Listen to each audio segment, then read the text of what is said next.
శ్రీకృష్ణ అందరికీ వెల్కమ్. ఈ రోజు మనం శ్రీమద్ భాగవతంలో బ్రహ్మదేవుడు శ్రీకృష్ణ భగవానుడితో మాట్లాడటం, దానికి ప్రత్యుత్తరంగా భగవంతుడు తిరిగి దేవతలతో మాట్లాడటం అనేటువంటిది ఈ రోజు మనం చూద్దాం. శ్రీకృష్ణ భగవానుడు అంతర్ధాన సమయానికంటే ముందు దేవతలందరూ కూడా భగవంతుడిని దర్శించుకోవడం కోసం అందరూ కూడా ద్వారక దగ్గరికి రావడం, ప్రభాస తీర్థానికి సంబంధించినటువంటి ఎపిసోడ్ ఇంకా మనకి ఇప్పుడు జరుగుతుంది. ప్రభాస తీర్థానికి ద్వారకా వాసులందరూ కూడా చేరుకోవడం అనేటువంటిది జరుగుతుంది. ఆ సమయంలో దేవతలందరూ కూడా రావడం జరిగింది. ఎందుకు దేవతలందరూ హడావుడిగా ఇప్పుడు వచ్చేసారు? ఎందుకు వచ్చేసారు అని అంటే, ఇంకా భగవంతుడు అంతర్ధానం అయిపోతే ఆ తర్వాత కృష్ణుని దర్శనం చేసుకోవాలంటే సాధ్యమవుతుందా వాళ్ళకి? లేదు రాదు. ప్రభుజీ. మళ్ళీ ఇంకా తర్వాత కావాలన్నా దొరకరు భగవంతుడు. ఇప్పుడైతే చాలా సులువుగా భగవంతుడు ఈ భూమి మీద అవతరించి ఉన్నారు. అది కూడా ద్వారకలో. ఎప్పుడు కావాలంటే అప్పుడు పోయి దర్శనం చేసుకొని రావచ్చు దేవతలందరూ. అందుకని నారదుడు సమయం దొరికినప్పుడల్లా ద్వారకకి వెళ్తారు. ఎన్నిసార్లు ద్వారకకు వచ్చినట్టు మనం విన్నాం? అనేక సందర్భాల్లో ద్వారకకు వచ్చాడు కదా. ఈ అధ్యాయానికి ముందు కూడా నారదుడు ద్వారకు వచ్చాడు. వసుదేవుడితో మాట్లాడాడు. ఎస్ ప్రభు. వసుదేవుడితో మా- వసుదేవుడితో మాట్లాడి ఆ నిమి మహారాజు. మహారాజుకి నవయోగీంద్రులకి మధ్య జరిగిన చర్చ మొత్తం చెప్పేశాడు. ఎందుకు వచ్చారు ద్వారకి? ఎందుకు వచ్చారు అని అంటే కృష్ణుని దర్శనం చేసుకోవచ్చు అని. పని మీద అటు ఇటు పోతే ద్వారకి వెళ్ళి వస్తాడు. ఏ పని మీద ఎటు వెళ్ళినా కానీ ముందు ద్వారకని సెంటర్ పెట్టుకుని దర్శనం చేసుకొని మిగిలిన పనులని చూసుకుంటారు నారదుడు. సో ఆ విధంగా శ్రీకృష్ణుడు భూమి మీద అంతర్ధానం అయ్యేటువంటి సమయం అయింది కాబట్టి ఇప్పుడు దేవతలందరూ కూడా వచ్చి భగవంతుణ్ణి దర్శనం చేసుకొని సాష్టాంగ నమస్కారం చేసి దర్శనం చేసుకొని ప్రార్థనలు చేశారు. ఓకే. సో ప్రార్థనలో భగవంతుణ్ణి అనేక రకాలుగా స్తుతించారు. అనేక రకాలుగా స్తుతించారు. ఎవరైతే భగవంతుడి పట్ల ప్రేమని పొందరో వాళ్ళు ఈ భౌతిక విశ్వంలోనే మాయ ప్రభావంలో ఉండిపోతారు అనేటువంటి విషయం చెప్పారు. అంటే అత్యుత్తమమైనటువంటి లాభం మోక్షం, భగవంతుడి యొక్క సేవ, ఆధ్యాత్మిక రూపాన్ని మనం పొందడం. అలాంటి ఆధ్యాత్మిక రూపంలో భగవంతుడికి మనం సేవ చేసుకునేటువంటి స్థితికి మనం వెళ్ళాలి అని కనుక కోరిక ఉన్నట్లయితే మనం సేవించాల్సింది కేవలం దేవాది దేవుడైనటువంటి శ్రీకృష్ణ భగవానుని మాత్రమే. అలా కాకుండా మనం చేసేటువంటి ఇతర ఆరాధనలన్నీ కూడా మనల్ని భౌతికంగా పతనం చెందడానికే చేస్తున్నాయి, కానీ మనల్ని భగవంతుడి దగ్గరికి తీసుకువెళ్ళవు. భగవంతుడి యొక్క గొప్పతనాన్ని చెప్పేశారు. సమస్త సృష్టిని కూడా భగవంతుడే సృష్టించి పోషించి లయం చేస్తున్నారు. ఇదంతా కూడా భగవంతుడు తన నియంత్రణలో ఉన్నటువంటి మాయ ద్వారా చేస్తున్నారు. అదే సృష్టిలోకి భగవంతుడు స్వయంగా వచ్చి కూడా ఆ మాయ ఈ సృష్టిలో ఉన్నటువంటి ప్రతి జీవి మీద ప్రభావితం చేస్తుంది, కానీ కృష్ణుడి మీద మాత్రం ప్రభావితం చేయదు అనేటువంటి విషయాన్ని చెప్పారు. తర్వాత ఇంద్రియార్థాలను చూసి అందరూ కూడా మోహవశులవుతారు. ఇంద్రియార్థాలు ఆ ప్రతి జీవిని కూడా, ప్రతి వ్యక్తిని కూడా చివరికి బలవంతంగా ఇంద్రియాలను నిరోధించినటువంటి వ్యక్తులైనా సరే చెలింప చేస్తాయి, కానీ ఆ ఇంద్రియార్థాలు భగవంతుణ్ణి చెలింప చేయలేవు. ఎందుకంటే స్వయంగా భగవానుడు ఇన్ భగవానుడు అంటే హృషికేశుడు కదా. జీ. భగవంతుడే హృషికేశుడు కాబట్టి భగవంతుడి యొక్క నియంత్రణలోనే సర్వ ఇంద్రియాలు పనిచేస్తున్నాయి కాబట్టి ఏ ఇంద్రియము కూడా భగవంతుణ్ణి చెలింప చేయలేదు అనేటువంటి చెప్తున్నారు. మరి ఎందుకు భగవంతుడు ఇంతమంది గోపికల్ని, ఇంతమంది ఆ భార్యలని, ఇంత రాజభోగాలని అనుభవిస్తున్నారు? మరి ఇవన్నీ ఇంద్రియ భోగం కాదా అని మనం అందరం అనుకోవచ్చు. ఇవన్నీ ఇంద్రియ భోగం కాదు. ఎందుకంటే ఇవన్నీ లేకపోయినా భగవంతుడు సంతోషంగానే ఉంటారు, భగవంతుడు ఆనందంగానే ఉంటారు. ఇవన్నీ ఉన్నాయి అని అంటే ఇవన్నీ కూడా వాళ్ళ యొక్క ఆనందం కోసం, కానీ కృష్ణుడి యొక్క ఆనందం కోసం కాదు. తనలో తానే ఆనందాన్ని తెలుసుకోగలిగినటువంటి శ్రీకృష్ణ భగవానుడికి బాహ్యంగా ఏమీ ఆనందాన్ని తెచ్చుకోవాల్సినటువంటి అవసరమే లేదు. ఆ స్థితిలో ఆయన ఉన్నారు. సరే, కృష్ణుడి యొక్క గొప్పతనం ఇలా ఉంది. మరి కృష్ణుడి యొక్క భక్తులు కృష్ణుని అనంతంగా ప్రేమిస్తే వాళ్ళకేమొస్తుంది? వాళ్ళని ఎలా చూస్తారు? కృష్ణుడు ఎలా చూస్తారని చెప్పారండి? కృష్ణుడికి, కృష్ణుడి భక్తులకి మించినటువంటి ఇంకొక లక్ష్యం లేదు. కృష్ణ భక్తులే ఆయనకి సర్వోపరి. చివరికి తన భార్య అయినటువంటి లక్ష్మీదేవి కంటే కూడా.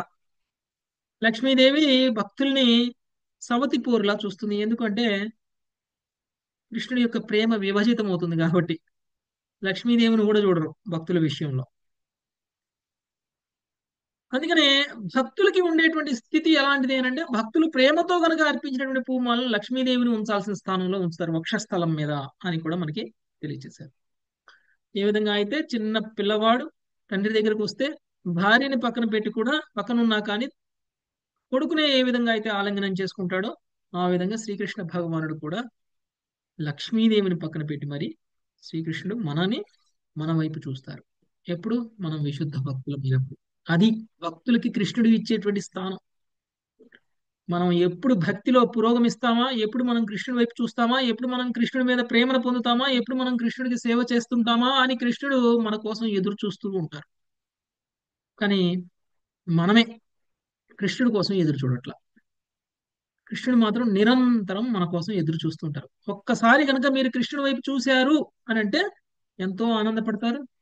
మీరు ఆధ్యాత్మికంగా పురోగమించాలి అనేటువంటి సంకల్పాన్ని కనుక మనం తీసుకున్నట్లయితే ఆ సంకల్పాన్ని నెరవేర్చేటువంటి బాధ్యతను కూడా కృష్ణుడే తీసుకుంటాడు. మనం ఏం కష్టపడవసరలా, మనం ఎలాంటి శ్రమ పడనవసరలా. కాకపోతే మనసులో కృష్ణుడి పట్ల ప్రేమను పొందాలి అనేటువంటి కోరిక ఉండాలి. కృష్ణుడికి సేవ చేయాలి అనేటువంటి కోరిక ఉండాలి. ఆ కోరిక నెరవేర్చే బాధ్యత భగవంతుడే తీసుకుంటారు. ఓకే. కాకపోతే మనం సంకల్పం చేసుకుని ఆధ్యాత్మికంగా పురోగమించాలి అని మనం అనుకోవాలి. గురువు కావాలి అని మనసులో సంకల్పం తీసుకుంటే గురువు దొరికేస్తారు. కృష్ణుడు చూసుకుంటాడు. ఓకే. సో ఈ విధంగా భగవంతుడు మన మీద కరుణతో పరమాత్మ రూపంలోను దీక్షా గురువు రూపంలోనూ కూడా విస్తరించి మనందరికీ కూడా ఎంతో కరుణను చూపిస్తున్నారు. ఆ? చైత్ర గురువుగా భగవానుడు మనకి దిశానిర్దేశం చేస్తున్నారు. దీక్షా గురువుగా కూడా ఆయన మనందరికీ కూడా దిశానిర్దేశం చేస్తున్నారు. సో ఇవన్నీ కూడా మనము భగవంతుడిని కీర్తిస్తూ కీర్తనలో దేవతలు చేస్తున్నటువంటి కీర్తనలో మనము విన్నాం.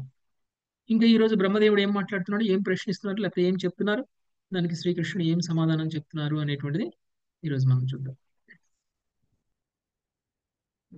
మంజులత మాతాజీ 21వ శ్లోకం. 20 శ్రీ బ్రహ్మోవాచ శ్రీ బ్రహ్మోవాచ భూమిర్భారావతారాయ పురా విజ్ఞాపితః ప్రభో భూమిర్భారవతారాయ పురా విజ్ఞాపితః ప్రభో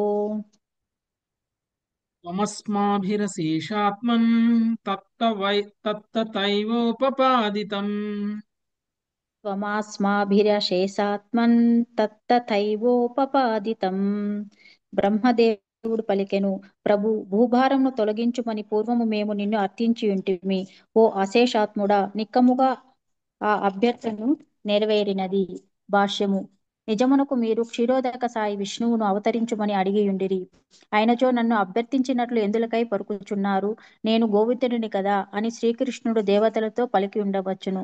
కనుకనే బ్రహ్మదేవుడు ఇచ్చట భగవంతుని అశేషాత్మ అనగా ఎవ్వని నుండి విష్ణువు యొక్క స్వాంశలు వెలువడను అట్టి అపరితమగుడు దేవదేవుడు అని సంబోధించెను. శ్రీల విశ్వనాథ చక్రవర్తి ఠాకూరులు కూడా ఇదే అభిప్రాయమునకు వెలబుచ్చియుండిరి. హరే కృష్ణ ప్రభు. థ్యాంక్ యూ ప్రభు. బ్రహ్మదేవుడు ఈ శ్లోకం చెప్పడానికంటే ముందు ఇంతకు ముందు ఒక విషయాన్ని చెప్పేశారు. దేవతల యొక్క ప్రార్థనలో ఏం చెప్పారండి? ఉమ్, ఆది పురుషావతారానికి కూడా నీవే శక్తి ఇస్తావు. ఆది పురుషావతారమే కదండి ఈ బ్రహ్మాండాలన్నింటినీ కూడా సృజిస్తున్నటువంటిది. ఎస్ ప్రభు. మహావిష్ణు. మహావిష్ణువు. ఆ మహావిష్ణువుకు కూడా మూలం ఎవరు? ఆ మహావిష్ణువుకు కూడా ఆ శక్తి ఎక్కడి నుంచి వచ్చిందంట? కృష్ణుడి కృష్ణ నుంచి భగవాన్. వచ్చిందంట. ఈ విషయాన్ని ముందే వాళ్ళు చెప్పేశారు. నిజానికి చూస్తే శ్రీకృష్ణ భగవానుడు ఈ భూమి మీద అవతరించడానికంటే ముందు దేవతలందరూ కలిసి క్షీరోదక సాయి విష్ణువు దగ్గరికి వెళ్ళి క్షీరోదక సాయి విష్ణువుని ప్రార్థించారు. గుర్తుందండి? మనకి 10వ స్కందం స్టార్టింగ్ లో వస్తుంది. ఉమ్, యశ్ ఆ, యశ్ ఆ, శ్రీకృష్ణ భగవానుడు అవతరణ కంటే ముందే దేవతలందరూ బ్రహ్మదేవుడి దగ్గరికి వెళ్తే బ్రహ్మదేవుడు, శివుడు, దేవతలు అందరూ కలిసి క్షీరోదక సముద్రం దగ్గరికి వెళ్ళి అక్కడ ఎస్ క్షీరోదక సాయి విష్ణువు గురించి ప్రార్థన చేశారు. ఎస్ ప్రభు. చాలా దూరం నుంచి క్షీరోదక సాయి విష్ణువు కనిపించారు. కనపడి కనపడినట్టు. క్షీరోదక అవును సాయి ప్రభు. విష్ణువు కనపడలేదు. అక్కడ నుంచి ఒక శబ్దం వచ్చింది, క్షీరోదక సముద్రం నుంచి ఒక టప టప. శబ్దం వచ్చింది. ఆ శబ్దం ఏమిటి అని అంటే, మీరేం పర్వాలేదు, మీ నేను ఈ భూమి మీద అవతరించే సమయం వచ్చింది అని చెప్పేశారు అప్పుడు. ఓకే. అంటే శ్రీకృష్ణుడుగా అవతరించబోతున్నారు భగవంతుడు అనేటువంటి విషయం మనకి అర్థమైంది. అంటే ఈ సంభాషణ బ్రహ్మదేవుడు క్షీరోదక సాయి విష్ణువుతోటి ప్రార్థన చేస్తే, క్షీరోదక సాయి విష్ణువు క్షీరోదక జలం నుంచి సమాధానం ఇచ్చారు. అంటే మా అభ్యర్థన మేరకి, అంటే బ్రహ్మదేవుడు అంటారు మా అభ్యర్థన మేరకి మీరే అవతరించారు అనేటువంటి విషయాన్ని చెప్తున్నారు కదా. బ్రహ్మదేవుడు భూభారాన్ని తొలగించమని మేము నీ కోసం ప్రార్థన చేస్తే మీరు నాకు కరుణించి మీరు భూభారాన్ని తొలగించడం కోసం మీరు ఈ భూమి మీద అవతరించారు అని చెప్తున్నారు. మరి ఒకవేళ బ్రహ్మదేవుడు క్షీరోదక సాయి విష్ణువుని కనుక అభ్యర్థించినట్లయితే, ఇప్పుడు కృష్ణుడి దగ్గరికి వచ్చి నేను నిన్ను అభ్యర్థించాను అని ఎందుకు చెప్తున్నారు?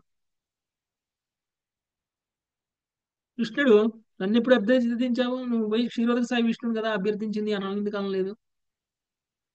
ఆల్రెడీ బ్రహ్మదేవుడు ఒకసారి ఆయన అంశలే వేశాక కదా ప్రభు, ప్రభుజీ, ఆయనే బ్రహ్మదేవుడు నుంచి కదా ఆయనే కృష్ణుడుగా ప్రభు. ఆయన అంశలు స్వాంశలు. ఓకే. స్వాంశలు. కృష్ణుడి యొక్క స్వాంశలే ఈ యొక్క పురుష పురుషావతారాలు కూడా. కాబట్టి క్షీరోదక సాయి విష్ణువు అవతరించారు అని అంటే కృష్ణుడి నుంచి శక్తి తీసుకునే నీకు కారణోదక సాయి విష్ణువు కూడా వస్తే, కారణోదక సాయి విష్ణువు నుంచి వచ్చినటువంటి ఆ శక్తి విస్తారాలే నీకు భగవోదక సాయి విష్ణువు, క్షీరోదక సాయి విష్ణువు అయినప్పుడు మరి వీళ్ళందరికీ మూలం కృష్ణుడే కదా. అందరికీ ఓకే మూలం ప్రభు. కృష్ణుడే కదా. అవును అందుకనే అవును. ఆయన కృష్ణుడికి క్షీరోదక సాయి విష్ణువుకి తేడా చూడలేదు. ఓకే. క్షీరోదక సాయి విష్ణువు భగవంతుడి యొక్క స్వాంశ. మళ్ళీ మనం అందరం కూడా అనుకోవచ్చు, అంటే భగవంతుడి అంశకి తేడా చూడట్లేదు. ఇప్పుడే మాతాజీ అన్నారు ఆయన ఎవరో కాదు, ఆయన ఆయన అంశే కదా అందుకనే అన్నారు అని అంటున్నారు. అంశ కాదు మాతాజీ, స్వాంశ. అంశ అంటే మీరు కూడా అంశే, నేను కూడా అంశే. ఎస్ ప్రభు, ఓకే ప్రభు. స్వాంశ అనబోయాను అంశ. సాంశలు. Sorry, okay. భగవంతుడి యొక్క స్వాంశ. స్వాంశ. స్వాంశకి భగవంతుడికి ఏమీ తేడా లేదు, కానీ అంశకి భగవంతుడికి తేడా ఉంది. ఓకే. ఓకే ప్రభు. మనం విభిన్న అంశలం. విభిన్నం. కానీ భగవంతుడి యొక్క పురుషావతారాలు ఏవైతే ఉన్నాయో భగవంతుడి యొక్క స్వాంశలు. భగవంతుడి యొక్క అవతారాలు ఏవైతే ఉన్నాయో ఈ ఊ- ఈ ఈ కలి ఈ ఈ ఈ యొక్క భూమి మీద అవన్నీ కూడా భగవంతుడి యొక్క స్వాంశలు. కాబట్టి కృష్ణుడితో సమానంగానే చూడొచ్చు. ఓకే. స్వాంశలందరినీ కూడా కృష్ణుడితో సమానం. సో కృష్ణుడు ప్రామిస్ చేస్తే రాముడు ప్రామిస్ చేసినట్టే, కృష్ణుడు ప్రామిస్ చేస్తే నరసింహస్వామి ప్రామిస్ చేసినట్టే, కృష్ణుడు ప్రామిస్ చేస్తే పురుషావతారము ప్రామిస్ చేసినట్టే. పురుషావతారం ఏదన్నా మీకు మాట చెప్పింది అనుకోండి, అది కృష్ణుడు చెప్పినట్లే. రాముడు మీకు ఏదైనా చెప్పారనుకోండి, కృష్ణుడు చెప్పినట్లే. తేడా ఏం లేదు, స్వాంశ అన్నమాట. ఓకే. కాబట్టి దానికంటే ముందే ఆ శ్లోకంలోనే మనకి డిక్లేర్ చేసేసారు, శ్రీకృష్ణ భగవానుడే మిగిలినటువంటి పురుషావతారాలన్నిటికీ కూడా మూలం అని చెప్పారు. కాబట్టి పురుషావతారాలు ఇచ్చినటువంటి ప్రామిస్ ఏదైతే ఉందో ఆ ప్రామిస్ ని కూడా కృష్ణుడు ఇచ్చిన ప్రామిస్ గానే ఇక్కడ చెప్తున్నారు. ఓకే. నెక్స్ట్ 22వ శ్లోకం. అమృత మాతాజీ. ధర్మస్ ధర్మశ్చ స్థాపిత సత్సు సత్య సంధేషు వై త్వయా ధర్మశ్చ స్థాపితాస్తు సత్యసంధేషు మే వై త్వయా కీర్తిశ్చ దిక్షు విక్షిప్త సర్వలోకమలాపహ. కీర్తిశ్చ దిక్షు విక్షిప్త సర్వలోకమలపః. హరే కృష్ణ ప్రభుజీ. దేవ, సదా సత్యసంధులైనట్టి పుణ్యాత్ములలో నీవు ధర్మమును తిరిగి నెలకొల్పితివి. నీ కీర్తిని కూడా నీవు జగత్తంతయు వ్యాపింప చేసితివి. ఆ విధముగా నిన్ను గురించిన శ్రవణము చే జగత్తు పావనము కాగలదు. హరే కృష్ణ ప్రభుజీ. సత్యసంధులైనటువంటి పుణ్యాత్ములలో నీవు ధర్మమును తిరిగి నెలకొల్పితివి. నీ కీర్తిని కూడా నీవు జగత్తంతయు వ్యాపింపచేయిస్తివి. ఆ విధంగా నిన్ను గూర్చిన శ్రవణం చే జగత్తు పావనము కాగలదు. ఇంతకుముందు భగవంతుని తాకినటువంటి జలం ఏదైతే ఉందో ఆ జలం వల్ల ఈ భూమి మీద అందరూ కూడా పవిత్రమవుతున్నారు అనేటువంటి విషయాన్ని చెప్పారు. అది అల్టిమేట్ పవిత్రత కాదు. యాక్చువల్ గా గంగా జలం వలన కలిగేటువంటి పవిత్రత ఎలా ఉంటుంది అని అంటే, గంగలో నుంచి బయటికి రాగానే మళ్ళీ మనిషి మామూలు అపవిత్రంగానే ఉంటాడు. గంగలో ఉన్నంతసేపే పవిత్రంగా ఉంటాడు. మీరు నిజంగా పవిత్రంగా ఉండాలంటే గంగలోనే ఉండాలి. గంగలో నుంచి బయటకు వచ్చామంటే మళ్ళీ మనం అపవిత్రం అవుతాం. అవుతామా కదండి? ఆ? ఎన్నో తప్పులు చేసి కాశీకి పోయి గంగలో స్నానం చేసి తప్పులన్నింటినీ కడిగేసుకొని వచ్చేస్తాం. వచ్చేసి మళ్ళీ ఏం చేస్తామండి? మళ్ళీ మళ్ళీ అనర్థాలే తప్పులు చేస్తాం. మళ్ళీ మళ్ళీ ఈసారి కాశీకి పోయినప్పుడు కడుక్కోవచ్చులే అని మళ్ళీ తప్పులు చేస్తాం కదా. అంటే గంగాదేవితో గంగాదేవిలో స్నానం చేసినంత మాత్రాన పాపాలు పోవు, పాప ప్రవృత్తి పోదు. పాప ప్రవృత్తి పోకుండా పాపాలు పోగొట్టుకోవాలి అనేటువంటి ప్రయత్నం ఎవరైతే చేస్తున్నారో వాళ్ళు ఒకటికి 2 రెట్లు పాపాలను అనుభవించాల్సి ఉంటుంది, పాప ఫలాలను అనుభవించాల్సి ఉంటుంది. మనం పాప ప్రవృత్తి ఈరోజు దొంగతనం చేస్తారు, రేపు వెళ్ళి నేను దొంగతనం చేశాను, దాని పాపాన్ని కడిగేసుకోవడానికి నేను మళ్ళీ గంగలో స్నానం చేస్తాను, మళ్ళీ ఒడ్డు మీదకి వచ్చి మళ్ళీ రేపు ఇంకో దొంగతనాన్ని ప్లాన్ చేస్తాను. మళ్ళీ ఆ దొంగతనం వల్ల కలిగిన పాపాన్ని కడిగేసుకోవడానికి మళ్ళీ గంగలో దూకుతాను, గంగలో తలస్నానం చేస్తాను అని అంటే అలా చేస్తే పాపాలు పోవు. గంగ పవిత్రమైతే చేస్తుంది, కానీ నీ పాప ప్రవృత్తిని మార్చదు గంగాదేవి. కానీ పాప ప్రవృత్తిని కూడా తీసేసేది ఏంటంటే హరే కృష్ణ మహామంత్రం ప్రభు. మహామంత్రం. భగవంతుడి గురించి శ్రవణ కీర్తనలు. ఉం? భగవంతుడి యొక్క నామం, భగవంతుడి యొక్క నామానికి భగవంతుడికి తేడా లేదు. భగవంతుడి యొక్క నామ జప కీర్తనలు ఏదైతే ఉన్నాయో, భగవంతుడి యొక్క లీలల కీర్తనలు శ్రవణాలు ఏవైతే ఉన్నాయో, ఇవి మనలో ఉన్నటువంటి పాప ప్రవృత్తిని తీసేస్తాయి. మరి అలా అవి విని వాటి ద్వారా మనం అందరం కూడా పవిత్రులం అవ్వాలి అంటే మరి భగవంతుడు ఈ భూమి మీదకి అవతరించి లీలలు చేయాలిగా. ఉం? భగవంతుడు ఈ భూమి మీద అవతరించి లీలలు చేస్తే ఆ లీలల శ్రవణం ద్వారా మనలో ఉన్నటువంటి పాప ప్రవృత్తిని పోగొట్టుకుంటాం. ఈరోజు మనం అందరం కూడా ఒక రకమైనటువంటి జీవనాన్ని ఇప్పుడు గడుపుతున్నాం, ధార్మికంగా ఒక రకంగా జీవనంగా ఉన్నాం. ఇప్పుడు మనం భాగవతం క్లాసులు వినకముందు మనం ఇలానే ఉన్నామా? మన ఆలోచన లేదు విధానం ప్రభు. ఇలానే ఉందా? అంటే మన ప్రవృత్తి మారిపోయింది భాగవతం క్లాస్ వినడం వల్ల. మన శ్రవణం అనేటువంటిది మనల్ని ఏం చేస్తుంది, మన ప్రవృత్తిని మార్చేస్తుంది. వినే వాళ్ళందరిలోనూ ఎంతో కొంత ప్రవృత్తిలో మార్పు వచ్చింది. ఇలా చెయ్యొచ్చు, ఇలా చేయకూడదు, ఇలా ఉండొచ్చు, ఇలా ఉండకూడదు అనేటువంటి విషయంలో మన ప్రవృత్తి మారిపోయింది.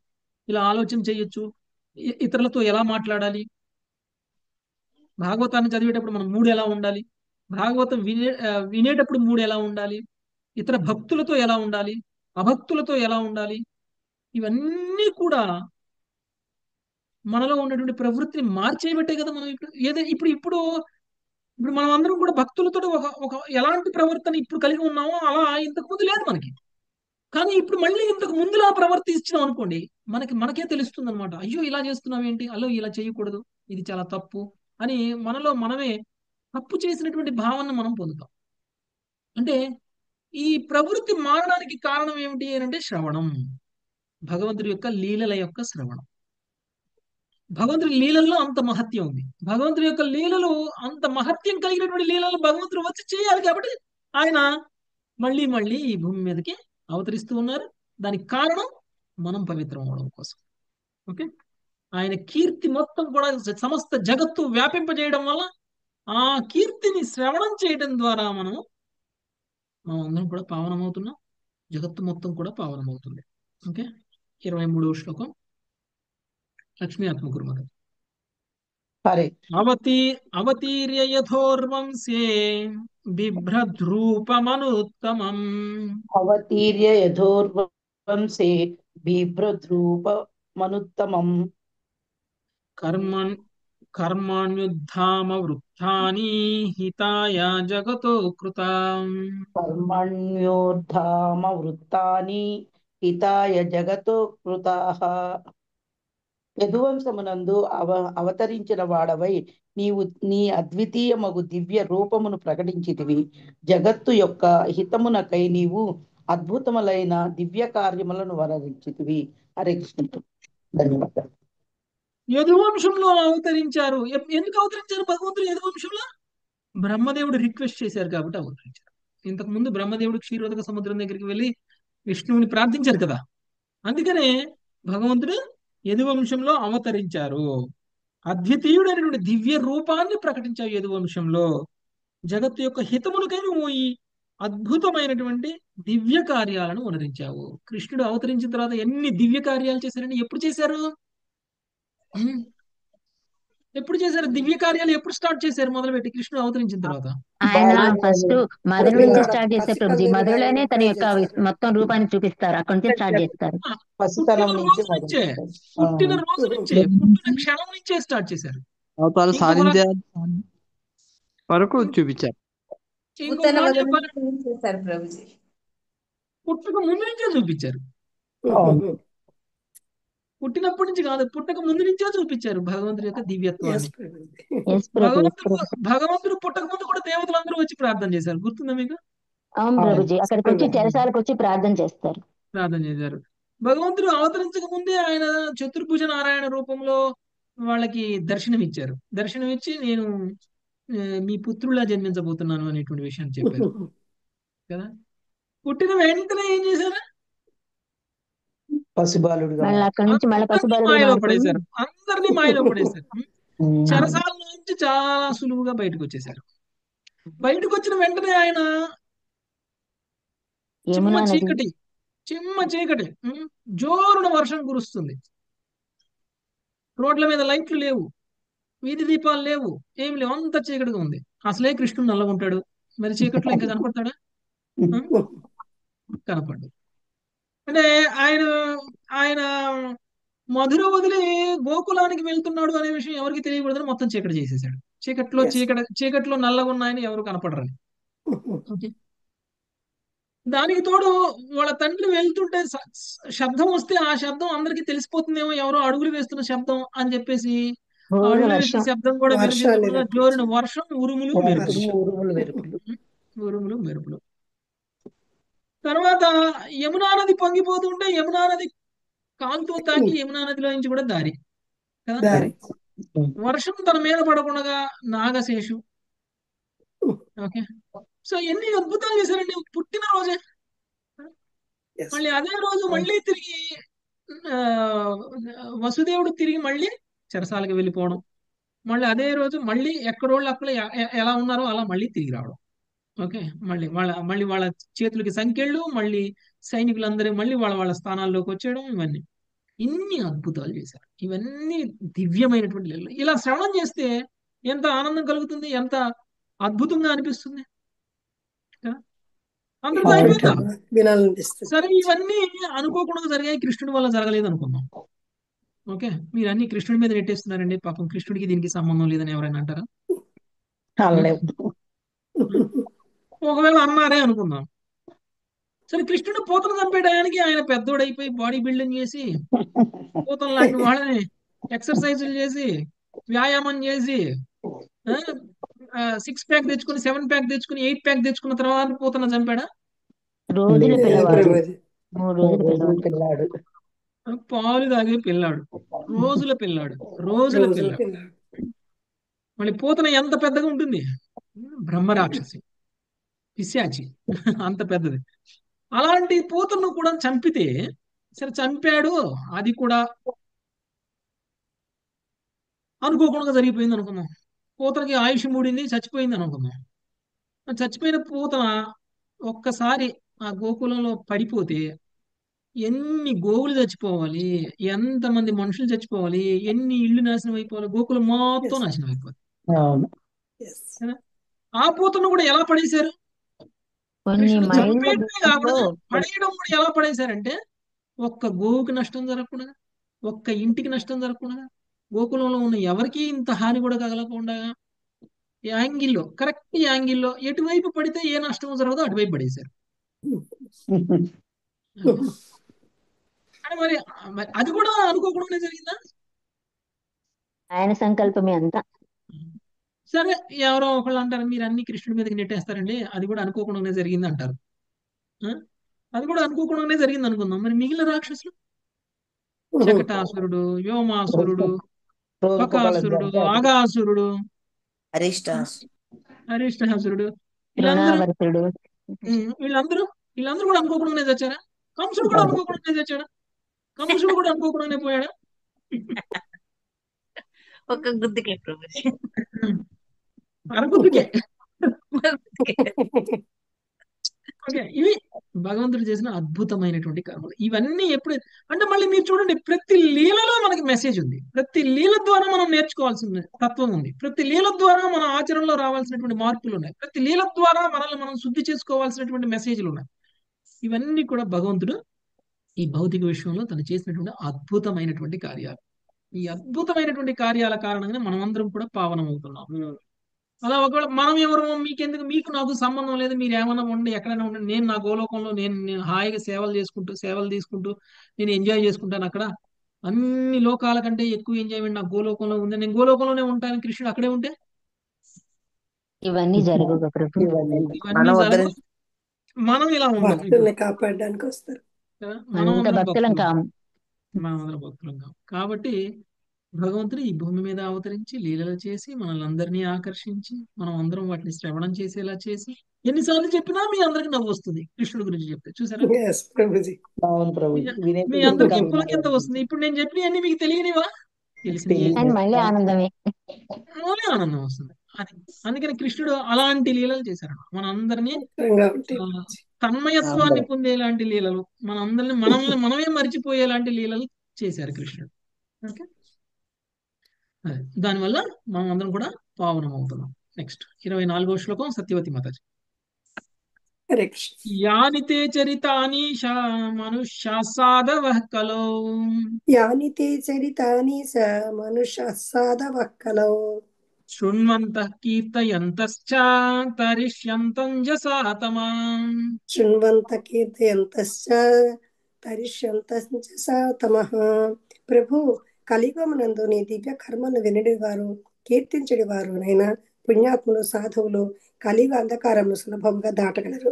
ప్రభుపాదుల వారి భాష్యం. ప్రభుపాదికి జై. దురదృష్టవశాత్తు కలియుగంలో పలువురు ప్రామాణిక వేద వాంగ్మయం పట్ల ఆకర్షితులై ఉండరు. భగవన్ మహిమల శ్రవణ కీర్తనములని దివ్య విధానమును ఉపేక్షించు వారు రేడియో, దూరదర్శిని, వార్తాపత్రికలు, పత్రికల మున్నగు వాటి అందలి వ్యర్థమైన వార్తను వినుటకే ఇష్టపడదురు.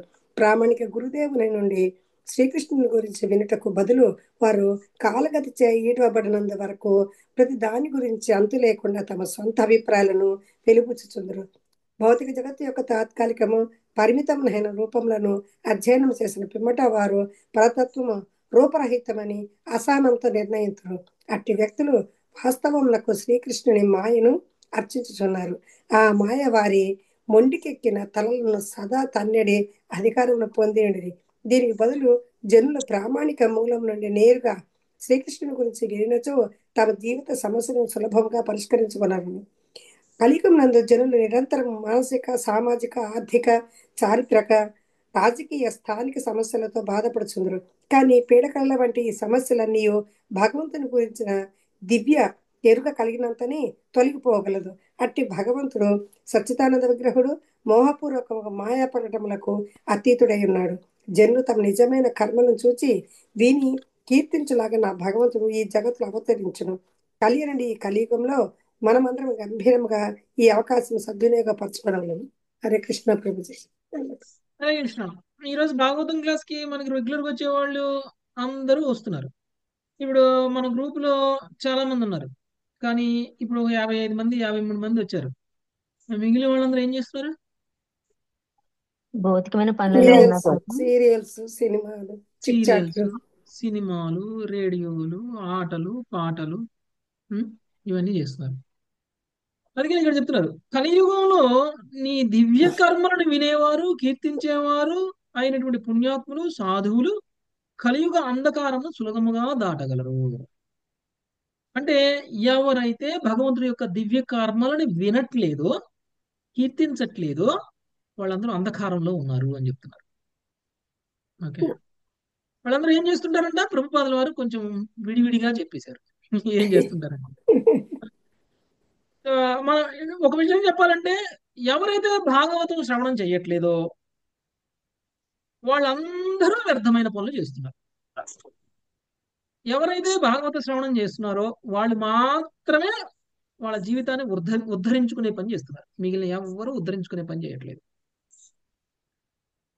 ఎందుకు? భాగవతం అంటే శ్రీకృష్ణుడే. శ్రీకృష్ణ భగవానుడికి భాగవతానికి ఏం తేడా లేదు. మనం మొదటి స్కందంలోనే చెప్పుకున్నాం. స్వయంగా ప్రభు. భగవంతుడు శ్రీకృష్ణ భగవానుడు అంతర్ధానం అయిన తరువాత భాగవతం రూపంలో అవతరించారు కదా. ఇది చెప్పుకున్నామా మనం. Yes yes Prabhuji. ప్రభు.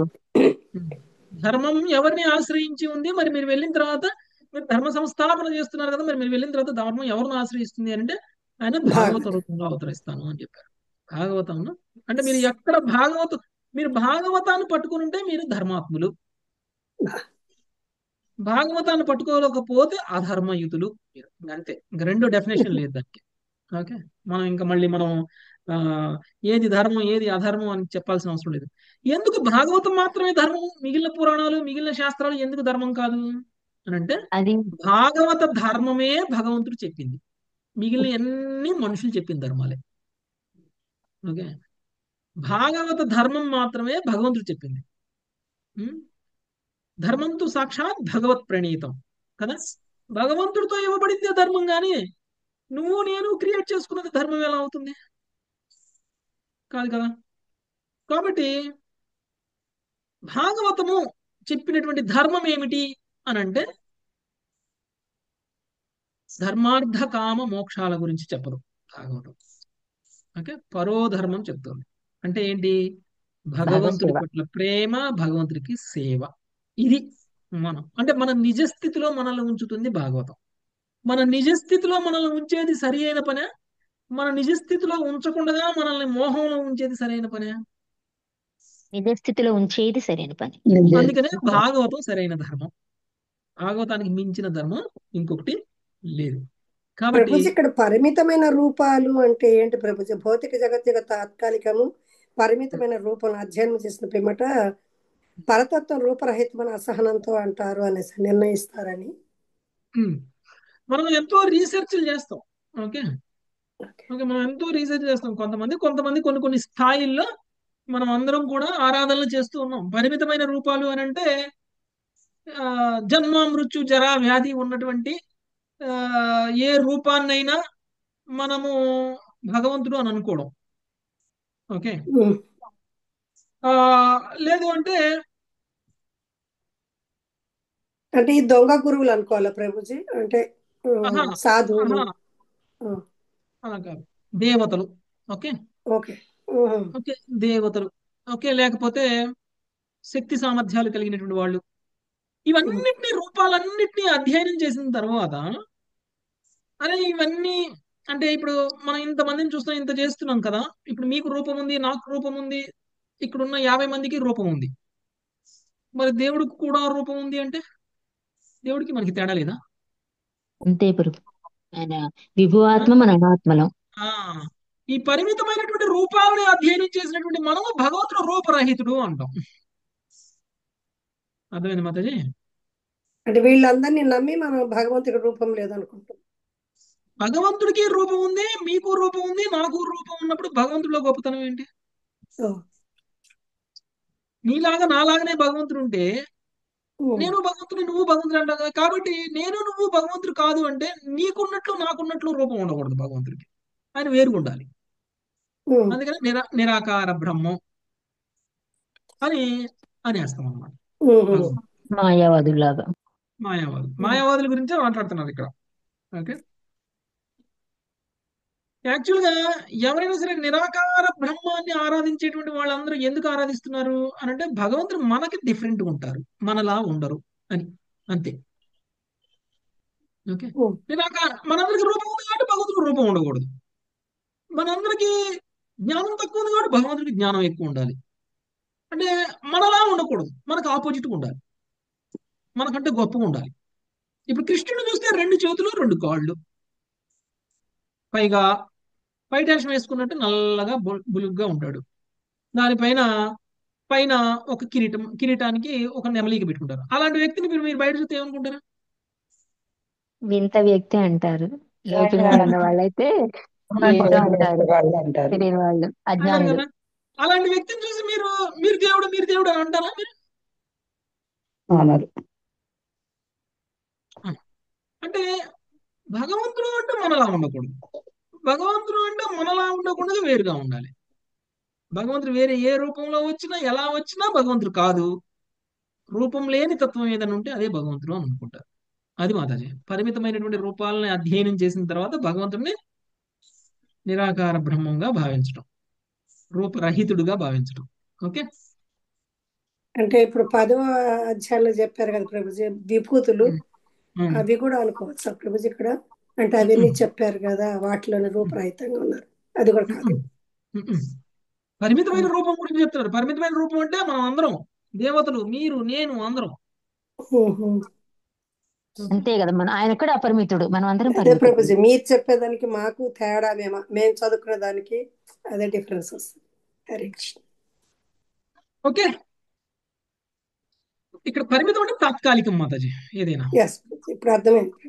తాత్కాలిక. తాత్కాలికమైన రూపము. ఇప్పుడు మీకున్న రూపం తాత్కాలిక రూపం, నాకున్న రూపం ఎస్. తాత్కాలిక రూపం. తాత్కాలిక రూపమే భగవంతుడు కూడా ఉంది అంటే ఎట్లా భగవంతుడు అవుతారు ఆయన? అదే కదా.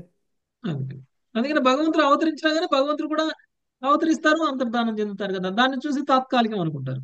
అనుకొని సో కృష్ణుడు భగవంతుడు కాదు, నిరాకార బ్రహ్మం ఎప్పుడు ఉంటుంది, నిరాకార బ్రహ్మం ఎప్పుడు అలానే ఉంటుంది, కాబట్టి నిరాకార బ్రహ్మమే అది అట్లా.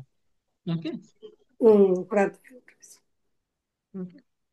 సో కాబట్టి నిరాకార అంటే భగవంతుడు పరిమితమైనటువంటి రూపాన్ని తీసుకున్నట్లు మనకి కనిపించినా కానీ భగవంతుడు దివ్యమైన వాడే.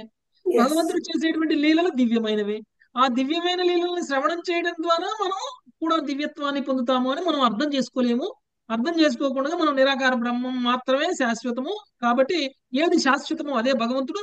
ఇలా అశాశ్వతమైనటువంటి పరిమితమైనటువంటి శరీరాన్ని కలిగినటువంటి అంటే కృష్ణుడిలాగా, రాముళ్లాగా, వెంకటేశ్వర స్వామి లాగా, నరసింహస్వామి లాగా, వామన దేవుళ్లాగా వీళ్ళందరూ కొంత సమయానికి ఉన్నారు, కొంత సమయానికి లేరు కదా. వచ్చారు, వెళ్ళారు. కాబట్టి వీళ్ళందరూ దేవుళ్ళు కాదు, వీళ్ళందరూ నిజమైనటువంటి పరతత్వం కాదు అని అనుకోవడం అనమాట. అనుకొని మనం ఏం చేస్తున్నాము, నిరాకార బ్రహ్మాన్ని పట్టుకొని మనం ఆధ్యాత్మికంగా పురోగమించలేకపోతున్నాం. నిజానికి ఆధ్యాత్మికంగా పురోగమించాలి అంటే ఏం చేయాలి? భగవంతుడు పరిమితమైన రూపం తీసుకున్నారో అపరిమితమైన రూపం తీసుకున్నారో మనకు అనవసరం. భగవంతుడు భగవంతుడే. ఆయన చేసేటువంటి లీలలు మనల్ని పవిత్రం చేస్తాయి, దానివల్ల మనం ఆధ్యాత్మిక ప్రగతిని పొందుతాం. ఇది విశుద్ధ భక్తుడు చేసే పని. దానివల్ల భగవంతుడి ధామానికి చేరుకోగలుగుతాడు. ఓకే మాతాజీ. నెక్స్ట్ 25. మూలమైన భగవంతుడు ఉన్నాడు, ఆయన ఇవన్నీ భక్తులు రక్షించడానికి వచ్చారని అది నెక్స్ట్ స్టెప్ తెలుసుకుంటే ఈ అజ్ఞానం నుంచి బయటపడతాం, ఈ మాయ నుంచి. ఓకే. నెక్స్ట్ కృష్ణాంబరీదేవి మాతాజీ. హరే కృష్ణ ప్రభుజీ, దండవత్ ప్రణామం.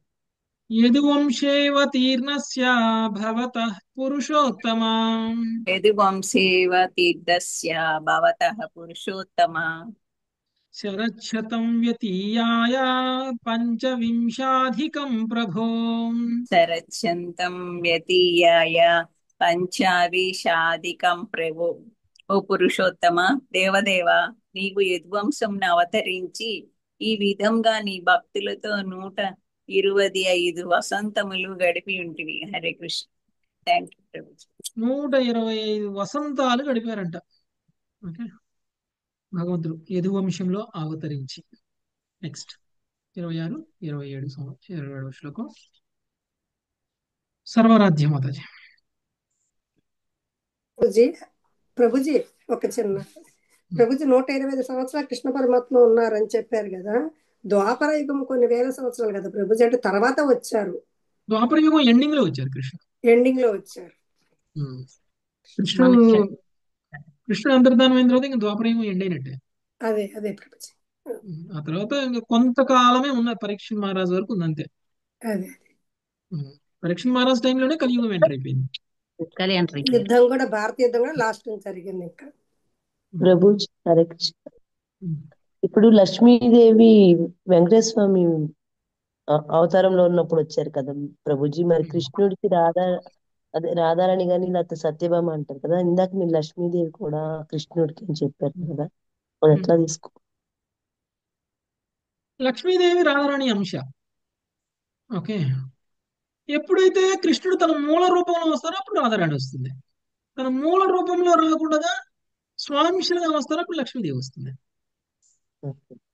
అంటే కృష్ణుడికి లక్ష్మీదేవి అని చెప్పొచ్చా అని, వెంకటేశ్వర స్వామి కదా అనేసి. లక్ష్మీదేవికి రాధారాణికి తేడా లేదు మాతాజీ.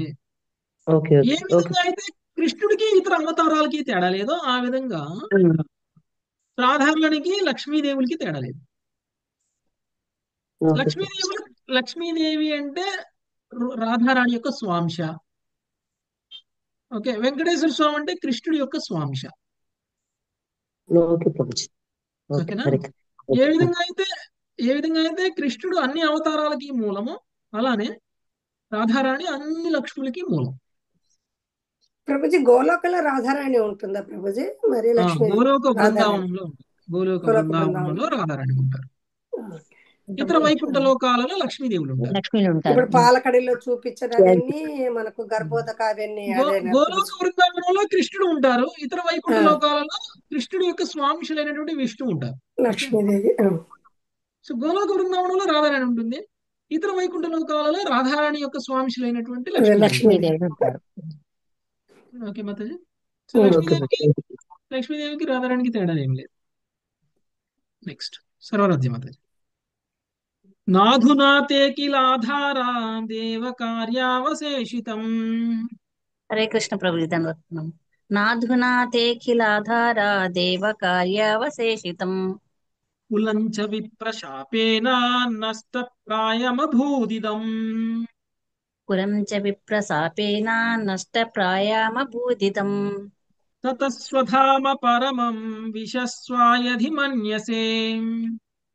తతః స్వధామ పరమం విశస్య యది మన్యసే సలోకాల్లోకపాలాన్నః పాహి వైకుంఠ కింకరాం. లోకాలోకపాలానః పాహి వైకుంఠ కింకరాన్. ప్రభు, దేవతల పక్షమున నీవు చేయవలసిన కార్యం ఏదీనూ ఇప్పుడు మిగలలేదు. బ్రాహ్మణ శాపము చే నువ్వు ఇదివరకే నీ వంశమును అంతరింపచేసితివి. దేవా, నీవే సమస్తమునకు ఆధారమైన వాడవు. నీవు కోరినచో దయచేసి నీ స్వధామునకు ఇప్పుడు వెడులుము. అదే సమయంలో మమ్ము సర్వదా రక్షింపమని నీకు వినతి చేయుచున్నాము. మేము నీ వినమ్ర సేవకులము. నీ పక్షమున విశ్వపాలనం చేయుచున్న వారము. లోకములు లోకపాలరము అందరము నీ నిరంతర రక్షణమునే కోరి ఉన్నాము. Thank you Prabhu. Hare Krishna. Okay, అంటే ఈ సంభాషణ ఎప్పుడు జరుగుతుందండి? యదువంశీయులందరూ ప్రవాస తీర్థానికి వెళ్ళి అక్కడ అందరూ వాళ్ళలో వాళ్ళు కొట్టుకొని వాళ్ళ అంతర్ధానం అయిపోయిన తరువాత జరుగుతుంది అన్నట్టు. ఓకే, అందుకని బ్రహ్మదేవుడు ఇక్కడ అంటున్నాడు, దేవా ఇదివరకే నువ్వు అన్ని కంప్లీట్. ఇప్పుడు ఏమన్నారు? దేవతల పక్షం నీ చేయవలసినటువంటి కార్యం ఇప్పుడు ఏదీనూ మిగలలేదు. అసలు కృష్ణుడు వచ్చిందే దేవతలు రిక్వెస్ట్ చేస్తే వచ్చారు కదా. అయ్యా, ధర్మం నశించిపోయింది, ధర్మాన్ని స్థాపించడానికి మీరు రాండి అని అడిగితే నేను వచ్చి ధర్మాన్ని స్థాపిస్తాను అని అన్నారు. యదువంశీయులందరినీ కూడా నువ్వు తీసుకెళ్లిపోయావు. దాంతో నువ్వు చేయాల్సినటువంటి ధర్మం అంతా కూడా కంప్లీట్ అయిపోయింది. ఏ పని మీద నువ్వు వచ్చావో ఆ పని ఇప్పుడు అయిపోయింది. దేవతల కోసం ఇప్పుడు నువ్వు చేయడానికి ఇంకేం మిగిలేదు. ఓకే, అంటే మా కోరిక మీదకి వచ్చి మా కోరికని నువ్వు తీర్చావు అని చెప్తున్నారు. ఓకే, బ్రాహ్మణ శాపంచే నీవు ఇదివరకే నీ వంశమును అంతరింపజేసితివి.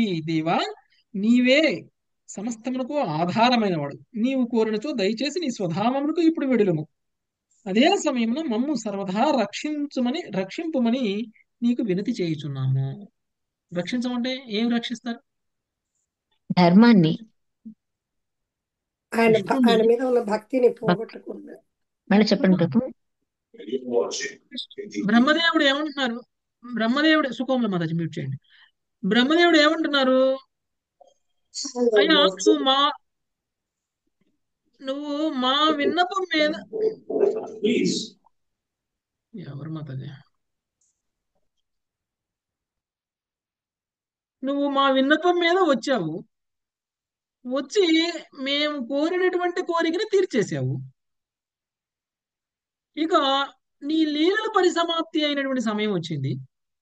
అందుకని నువ్వు నీ యదువంశీయులందరినీ కూడా శాపగ్రస్తులను చేసి శాపం ద్వారా వాళ్ళని నువ్వు ఆల్రెడీ తీసుకెళ్ళిపోయావు. ఇక ఇప్పుడు నువ్వు ఈ భూమి మీద చేయడానికి ఇంకేమీ దేవతల కోసం మిగిలి లేదు. కావాలి అనుకుంటే నువ్వు నీ ధామానికి, నీ స్వధామానికి నువ్వు తిరిగి వెళ్ళవచ్చు. అంటే భగవంతుడు స్వధామం నుంచి వచ్చారు కదా. తనకి ఈ భూమి మీద అంటే కృష్ణుడు ఇక్కడికి రాకముందు కూడా ఆయన ఉన్నారు అని అర్థం. First point. తనకి ఒక ధామం ఉంది, అదే గోలోక బృందావనం. అక్కడి నుంచి వచ్చారు. ఇప్పుడు తను వెళ్ళిపోతాను అని అంటారు. తను వెళ్ళిపోయే సమయం వచ్చిందని బ్రహ్మదేవుడే చెప్తున్నారు.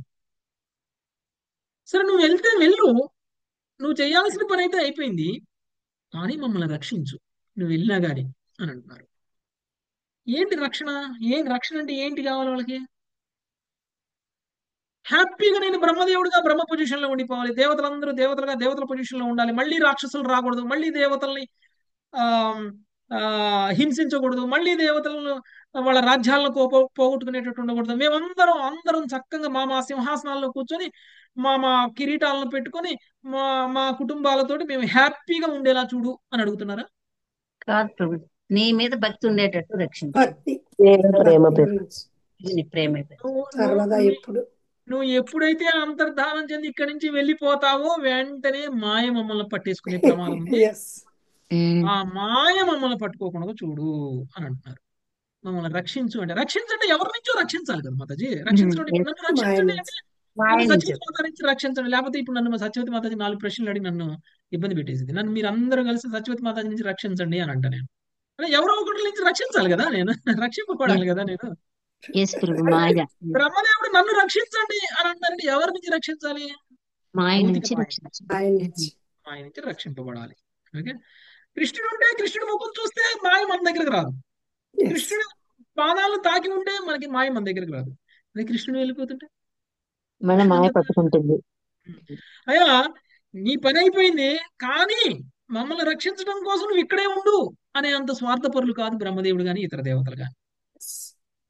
ఓకే, నువ్వు మా కోసం వచ్చావు, మా కోసం ఇన్ని లీలలు చేశావు, ఇప్పుడు ఇక చేయడానికి అన్నీ అయిపోయాయి, మిగలలేదు, కాబట్టి ఇప్పుడు నువ్వు వెళ్ళొచ్చు, కానీ మమ్మల్ని రక్షించు. నువ్వు వెళ్ళిపోతే ప్రభు, మళ్ళీ మేము ఎక్కడ మాయలోకి వచ్చేస్తాము, మళ్ళీ మేము ఎదొకటి స్థితిలోకి వెళ్ళిపోతామేమో భయం. ఓకే, అంతే. చాలా బాగుంది ప్రభు. అదే సమయంలో మమ్ము సర్వదా రక్షణము నీకు వింత చేస్తున్నాము, మేము నీ వినమ్ర సేవకులము, నీ పక్షమున విశ్వపాలనము చేయుచున్న వారము, లోకములు లోకపాలనము అందరము నీ నిరంతర రక్షణమునే కోరి ఉన్నాము. మేము నీకు సేవకులము అని మేము మర్చిపోకూడదు. నేను మాత్రమే కాదు, ఇక్కడ ఉన్నటువంటి లోకపాలకులు అందరూ కూడా నీకు సేవకులు, మేమందరం కూడా నువ్వు నీకు సేవగా మేమందరం కూడా మేము మా బాధ్యతలను నెరవేరుస్తున్నాము. అలా నెరవేర్చేటువంటి క్రమంలో మమ్మల్ని రక్షించు అంటే, నిజానికి మనం అందరం కూడా మనకున్నటువంటి పొజిషన్ ఏదైతే ఉందో, ఒకవేళ మనం పొజిషన్ చూసి మనం గర్వితులం అవుతాం. ఓకే, మనం ఎందుకు వస్తుందండి గర్వం? నాకు ఇంత ఉంది అంత ఉంది కాబట్టి గర్వం కదా. మనకున్నది తీసేస్తే భూమి మీద నిలబడతాం. మనమందరం గాలిలో ఎందుకు ఎగురుతున్నామంటే చాలా ఉంది కాబట్టి, మనకి అందం ఉంది, ఐశ్వర్యం ఉంది కాబట్టి ఎగురుతున్నాం గాలిలో, కొంచెం భూమి కంటే పైన ఉన్నాం అనమాట. మనకున్నది తీసేశారనుకోండి భగవంతుడు, అప్పుడు కాళ్ళు భూమి మీద అంతాయి. అంటే ఏంటి? గర్వం జీరో అయిపోతుంది. ఇది కేవలం భౌతికంగా ఉన్నటువంటి వ్యక్తులకు మాత్రమే వర్తించదు, ఇది ఆధ్యాత్మికంగా ఉన్నటువంటి వ్యక్తులకు కూడా వర్తిస్తుంది. ఎలా అంటే, కొంతమంది భగవంతుడు సేవ చేస్తూనే ఉంటారు. కొంతమంది టెంపుల్ ప్రెసిడెంట్గా, లేకపోతే టెంపుల్ సెక్రటరీగా, టెంపుల్లో పూజారిలా, లేకపోతే యాత్ర కోఆర్డినేటర్స్లా, లేకపోతే ఇంకేదోగా. ఓకే, ఇదంతా భగవంతుడి సేవేనే కదా. ఇప్పుడు మనం యాత్రకి వెళ్తున్నాం, యాత్రకి 4 కోఆర్డినేటర్స్ ఉన్నారా? ఇప్పుడు భగవత్ సేవ 4 కోఆర్డినేటర్స్ ఏం చేస్తున్నారు? మీకు ఫోన్లు చేసి అమ్మ మాతాజీ 12,000 అడుగుతున్నారా? మిమ్మల్ని అడిగారా? ఎస్ ప్రభుజీ అది వాళ్ళు ఏం సేవ చేస్తున్నారు? వాళ్ళు సేవ సేవ చేస్తుంది. చేస్తున్నారు, భగవంతుడి సేవ చేస్తున్నారు. ఆ సేవ చేసే క్రమంలో మురళీ ప్రభు నాకు ఇచ్చారు సేవ, నీకు ఇవ్వలేదు. ఓకే, నేను గొప్పదాన్ని కాబట్టి నాకు ఇచ్చారు. లేదంటే నేను ఇచ్చినా ఇవ్వకపోయినా నన్ను అడిగేవాళ్ళు లేరు, కానీ మీరు ఇవ్వకపోతే నేను మిమ్మల్ని అడుగుతా. ఓకే, లేదు అంటే ఏం మాతాజీ మీరు రేపటికల్లా ఇవ్వకపోతే మీ పేరు లిస్ట్ నుంచి తీసేస్తా అని అన్నారు అనుకోండి మాతాజీ, అప్పుడు అలా మ- ఏం మన అనరు ప్రభుజీ. మీరు అనర్లేండి మాతాజీ, చెప్తున్నాను, ఎగ్జాంపుల్ మాతాజీ ఎగ్జాంపుల్ చెప్తున్నా. అంటే మనం భగవంతుడికి చేసేటువంటి సేవ వల్ల కూడా మనకి గర్వం వచ్చే అవకాశం ఉంది. గారు ఓకే, మనం కేవలం భౌతికంగా ఉన్నతిలో ఉంటే మాత్రమే గర్వం కాదు, భగవంతుడికి చేసేటువంటి సేవ కారణంగా కూడా మనం గర్వితులం అయ్యేటువంటి అవకాశం ఉంది. అంటే ఏంటి? మాయ ప్రభావం మన మీద ఉంటుంది. భగవంతుడు చేసేటువంటి సేవ కారణం కూడా మనల్ని మాయ పట్టేసుకుంటుంది. కాబట్టి బ్రహ్మదేవుడు ఏమంటుండు, మాకు తెలుసు మేము నీ సేవకులమని, ఇక మేము లోకపాలన చేస్తున్నామంటే అది కూడా నువ్వు ఇచ్చినటువంటి కర్మే, మాకు నీ సేవగానే చేస్తున్నాం, కానీ నువ్వు మమ్మల్ని రక్షించి, ఈ డ్యూటీ చేసేటప్పుడు కూడా నువ్వు మమ్మల్ని రక్షించు, మాకు గర్వం రాకూడదు, మేము నీకు సేవ చేస్తున్నాము అనేటువంటి భావనలోనే చెయ్యాలి. నా పదవిని, లేకపోతే నా పొజిషన్ని, లేకపోతే నా గొప్పతనాన్ని ఉపయోగించి నేను ఎవరి మీద పెత్తనం చలాయించకూడదు. ఓకే, ఆ అందరికంటే గొప్పవాళ్ళని ఫీల్ అవ్వకూడదు. అదంతా కూడా మనల్ని మనం పతనం చేసుకోవడమే. మనం ఎవరైనా సరే మనకున్నటువంటి స్థితిని చూసి మనం గర్వితులం అయ్యాము అని అంటే మనం పతనం చెందుతున్నాము అని అర్థం. అది ఆధ్యాత్మికంగా అయినా భౌతికంగా అయినా. ఓకే, అది జరగకుండా చూడమని బ్రహ్మదేవుడు, దేవతలు అందరూ కూడా శ్రీకృష్ణుని కోరుతున్నారు. ఎంత ఉత్తమమైన భక్తులు అయితే అలా కోరుతారండి. అసలు మన ప్రాబ్లం ఏంటనే మనకు తెలియదు కదండి. మన ప్రాబ్లం మనకు తెలియదు. మనం సేవ చేస్తున్నాము అనే భావనలో ఉంటాం. సేవ వల్ల మనకి కలిగేటువంటి కొంచెం గర్వం కూడా మనం గమనించలేని పరిస్థితుల్లో మనం ఉంటాం కదా. అది భక్తిలో ఉన్నతిలోకి వెళ్ళినప్పుడు అది మనకు అర్థమవుతుంది. మనం ఇలా ఉండకూడదు, ఇలా ఉండాలి అని మనకు అప్పుడు అర్థమవుతుంది. ఓకే, ఇక్కడ కాపుదాం మాతాజీ. ఇదంతా విన్నటువంటి, అంటే చివరికి వాళ్ళ ప్రార్థనలో చివరికి ఏం కోరుతున్నారండి? ప్రార్థనలో అంతా భగవంతుడి కీర్తించేశారు, చివరికి కోరిక కోరారు. రక్షించమని చివరికి కోరుతారు. మమ్మల్ని భౌతిక మాయ నుంచి రక్షించు, భౌతిక ప్రభుజీ గర్వం నుంచి రక్షించు, మమ్మల్ని నీ సేవకులుగానే ఉంచు అని వాళ్ళు కోరుకుంటున్నారు. ఓకే, ఇక్కడ కాపుదాం. 28వ శ్లోకం నుంచి మళ్ళీ మనం రేపు చదువుదాం. Thank you very much. Hare Krishna. వంచాకల్పతరుభ్యశ్చ కృపా హరే కృష్ణ హరే కృష్ణ కృష్ణ రామ కృష్ణ రామ హరే రామ హరే రామ హరే రామ రామ రామ హరే హరే కృష్ణ. హరే కృష్ణ ప్రభుజీ. ధన్యవాదాలు.